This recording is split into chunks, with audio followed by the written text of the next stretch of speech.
Hey guys, did you know that our digestive system does more than break down food?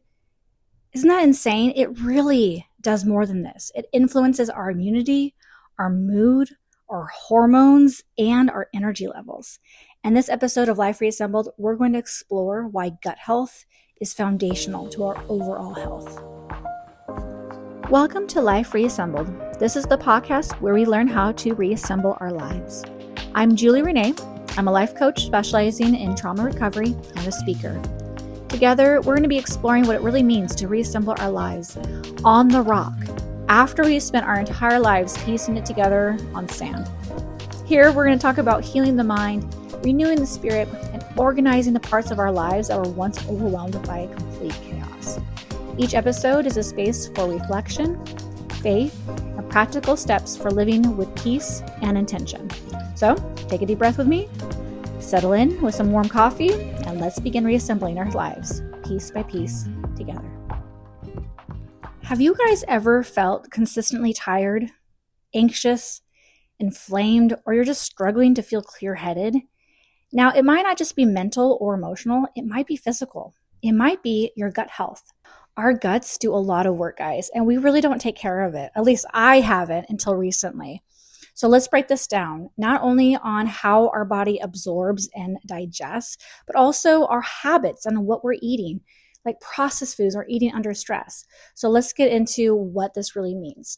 We're going to be talking about more than just food today, even though that is definitely part of our gut health. Our bodies were created to eat certain foods. Thank God our food economy in the US is getting re-examined. Thank you, God. I have been honestly complaining about this for over 10 years. I don't know if you guys have been noticing this or realize we don't eat food anymore. We're not eating real food anymore. We're eating things that taste like something we want to eat. That's it.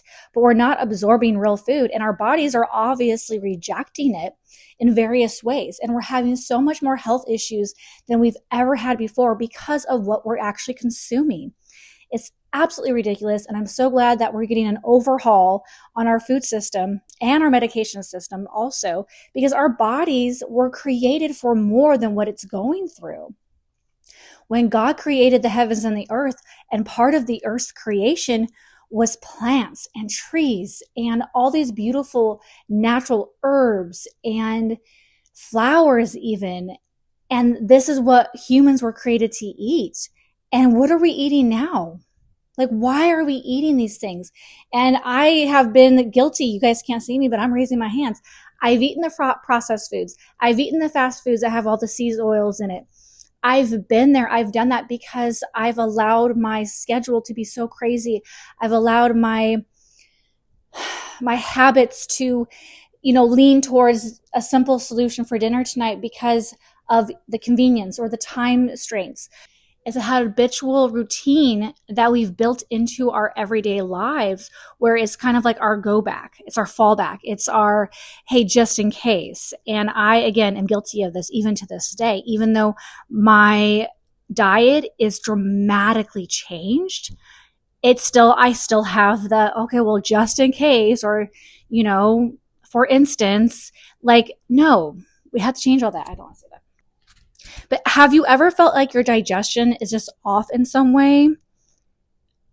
Does that make any sense? Especially ladies during our cycles. We get really, really kind of crazy right before our periods happen. Our energy shifts. Our mood is out of whack.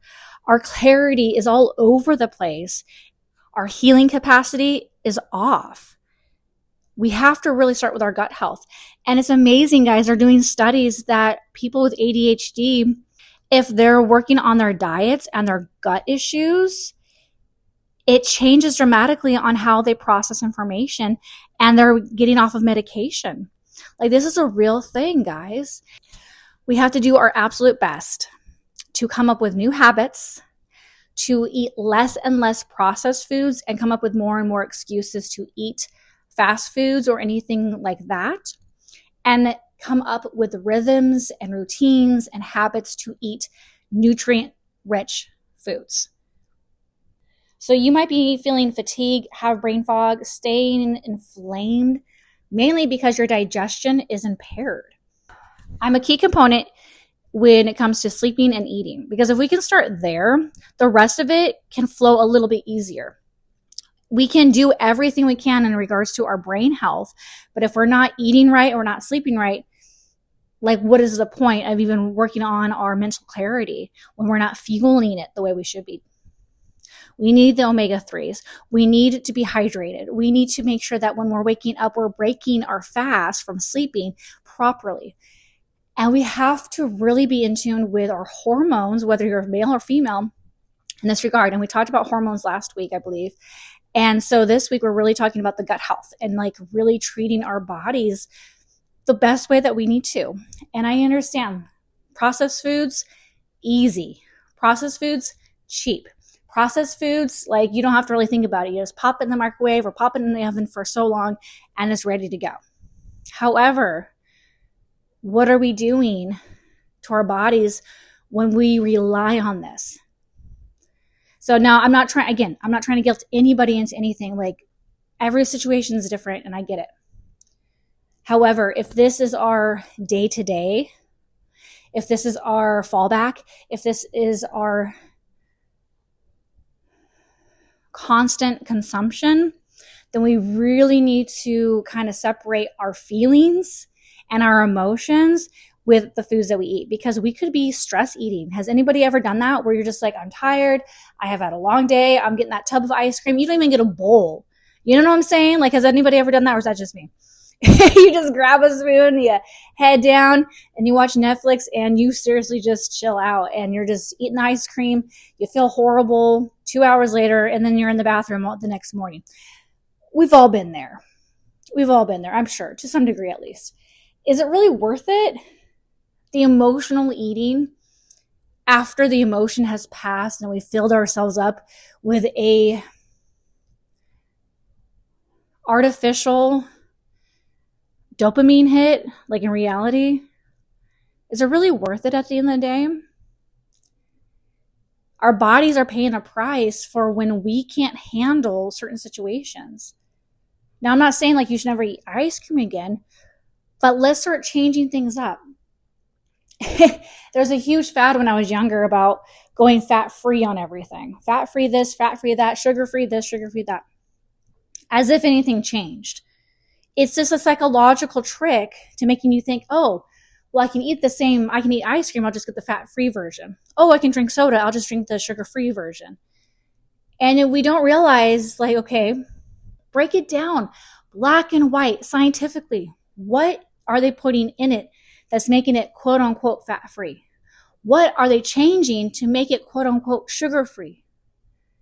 They have aspartame in Diet Coke, but they don't have it in regular Coke. And in many ways, aspartame is more deadly than just having the 20,000 million grams of sugar in the Coke. I think it's over like 30 grams, I think, to be honest. If I remember right, it's like 30 grams of sugar in one can of Coke. It's ridiculous. But then people are like, well, at least it doesn't have cocaine in it anymore. Hello. Okay, yes, it is better. And thank God they're coming up with creative ways to, like, even with the soda, let's just go off of that for a second. They're like, okay, well, soda's such a big thing, but let's do a healthier version of a soda. And we'll make it soda water. And we'll do flavors so it actually has flavor, because soda water by itself is just completely tasteless. So we'll make it flavorful. Okay, then what are you adding to make it flavorful? Like, there's all these roundabouts of how people are making money, and we have to do our research, guys. And I know it's time consuming. I know researching does take time. You're on your phone Googling something anyway. Just exchange 5 minutes of scrolling with 5 minutes of research, and just start with one thing at a time. I have failed so many different diets, so to speak, because I was trying to do all at once. Like, I knew I should never have watched the PETA commercials, because I knew the second I watch a PETA commercial, I'm never going to eat meat again. And I watched a PETA commercial. And then I became anemic because I refused to eat anything. I was so scared of every single thing I was eating.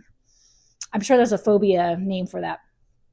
But So then I got super sick because I wasn't eating hardly anything.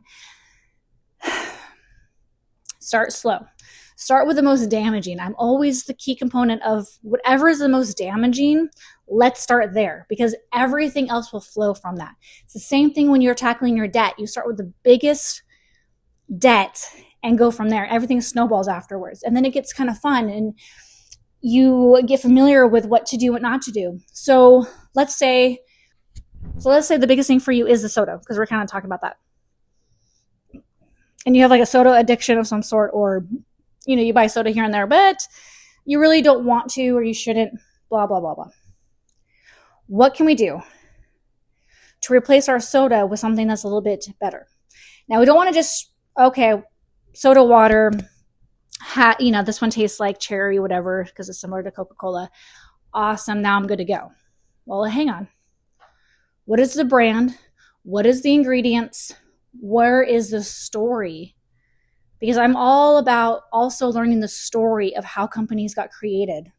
So before you switch, do your research. What companies really relate to you personally? Do their ingredients match your values? And I know that seems like kind of tedious, but again, start with one thing. Start with the soda, if that's your vice. Or maybe you have TV dinners every night. And you're like, well, I don't cook, or I don't want to cook, or I'm not physically able to cook, right? Because sometimes that's the thing. Does somebody that you know love to cook? And maybe they can bring over an extra meal once a week. Or even making homemade soup. And it will last you for a week, maybe 4 or 5 days. And that's a slow processing dinner. You can make it in stages. And it has all the vegetables and things in there. There's creative ways of being lazy. There's creative ways of, if you're having medical issues, there's creative ways, especially more now than ever, of eating healthier than ever before. So, including me, there's no excuse not to eat healthy the majority of the time. And I want to hear your success stories on this and tell me how your gut's doing better. We also eat way too much. Oh my gosh. I feel like I'm not eating enough. And then I'm like full. And I'm like, well, this is weird. I should be eating more because I'm so used to eating so much. But I'm cutting down on how much I eat is just kind of like a natural reaction because my body's like, okay, we're good. I'm like, great. Now I have food for tomorrow. Leftovers are amazing, guys. Amazing. And then guess what? We're saving money. And a lot of people are like, oh, I can't buy organic because it costs too much, or I can't buy this because it costs too much. This is where math comes in, and we can have fun with this because there are ways. Trust me, there are ways. And we're not going to go into it on this episode, but I have been poorer than dirt, and I figured out ways of how to eat healthy with no money and stretch it out. Because what you buy really does matter. And it doesn't mean you need to buy a million different ingredients. It means you need to buy a small amount of ingredients and be creative with it and make it last. There are ways of doing it, guys. There's always ways of doing it. So utilize Google for what it's designed for. Researching things that are productive for your life. So if you're having gut issues, let's get on it. I love you guys too much to allow your guts to completely ruin your lives. And you can only do it for so long before your body's like gives up on it. Like, let's work together with our bodies. And there's ways of making these foods taste good. God didn't provide us with food that are just so disgusting. Like, well, I don't like vegetables because they don't taste like anything. Well, hang on. There's ways of making it flavorful and still utilizing natural resources. And yes, it's going to be an acquired taste, and we do it slowly. But you're so used to most likely eating non-food items that have all these food dyes in it and other crap that's not food. You're so used to not eating real food, you don't even know what real food tastes like. So here are 5 suggestive tools that we can utilize straight away to help you this week. Slow down when you eat. We eat too fast because we're moving 100 miles an hour. I am so guilty of this. Slow down when you eat. Don't multitask when you eat. When you eat, just eat. Take your time. Eat with your family. Eat with your friends. Have a conversation. Enjoy that moment. And slow down. Suggestion number 2, to chew thoroughly. I can't tell you how many times I've seen people just take big chunks of food and they have like 2 or 3 chews and then they swallow it. I don't know how they're not choking. This is ridiculous. You got to chew. The more your mouth can do the work, the easier it is to digest later. So like the smaller the pieces are. And this all goes and helps so far with if you're trying to lose weight. This also helps, just in case that's also your issue. And what I love to do too is warm lemon water. Now I know in the summer, that's always not like the funnest thing to do. So you can just do lemon water. But if you have lemon water before you eat, you will honestly eat less, but it's also really good for your digestive enzymes. So there's a lot of positive key components to having lemon water. So again, these are not only good for your digestion, but it's also good if you're trying to lose weight. Isn't that amazing? And this is my favorite because people actually hate this, but eating bitters. They're a natural digestive support system, guys. They stimulate our stomach acids and our bile flow. Oh, it sounds so gross when I talk about body fluids, but like seriously. So bitter foods, not processed bitter foods, but natural bitter foods really help the digestive system and they're really good for our gut health. But if you have the lemon water afterwards, then you're good too. So that's all good. You don't have to worry about the taste. We don't want to overload our system. So that's the last thing. We don't want to overload our system. The simpler your meal is, the better you will digest it. Super easy, guys. Super easy. We can do this. Our neurotransmitters are heavily influenced by our gut. So if you think about it, if we have poor gut health, that's what's going to link our brains to anxiety, brain fog, and mood instability. And I know we've all been there because especially what we're eating, we don't realize how they're connected so much. And it's amazing. And our bodies are built so beautifully. We really have to take care of our bodies from inside out. Okay, so earlier we talked about eating under stress. So this is a really big concern. So when we're eating in stress, there's a whole bunch of things that are happening that we're not even aware of. Our blood flow is diverted away from our digestion. Isn't that insane? Because we're so stressed out, it's not even doing what it's supposed to be doing. So we're not properly digesting our food. Our enzyme production is decreasing as we continue eating. Our absorption is completely compromised as well. So this all means even if you eat the right food when you're stressed, you're not going to benefit from it. So the best thing to do if you're stressed is to go for a walk or to exercise. That is honestly the best thing you can do. And while you're doing that, pray. Go for a walk and pray. And then when your body calms down, then go back and eat properly. You're not going to want to grab the box of cookies or the bag of chips or whatever it is that's your vice when you're stressed. So exercise is going to be the best thing you can do for your body, for your mind, and to ensure that you're not going to, 1, grab the wrong foods, and 2, even if you grab the right foods, it's not going to work for you if you're stressed eating. Isn't that good? Isn't our God so good that he makes sure that our bodies are working together with our brains and our environments? This is so good, guys. Simplify your meals, support your body, don't fight it, so know what's going on. And I know time sometimes is against us, especially during certain seasons in our lives. So I'm not trying to shame anybody in this, but slow the F down. Figure out what's going on and redirect. Take a few minutes to figure out what's going on. Hey, my gut's not feeling good. I feel inflamed. I feel sick. What's going on? What am I doing with my diet? Am I eating too fast? Am I not eating the right foods? Am I not drinking enough water? And start adding or subtracting slow habits. You can do this. If you got yourself into certain situations, you can get yourself out of these certain situations. Just take your time and do one thing at a time. Again, starting with the most concerning. You will build consistency over time. So that's more imperative than building the intensity of trying to get everything done at once. Now, that's my problem because I like to go from 0 to 60 all the time. I just want to get there. I'm learning to enjoy the journey. So I don't know if you guys are like that. Do you guys do like that? Do you guys like to enjoy the journey, or do you guys just want to get to plan Z as quickly as possible?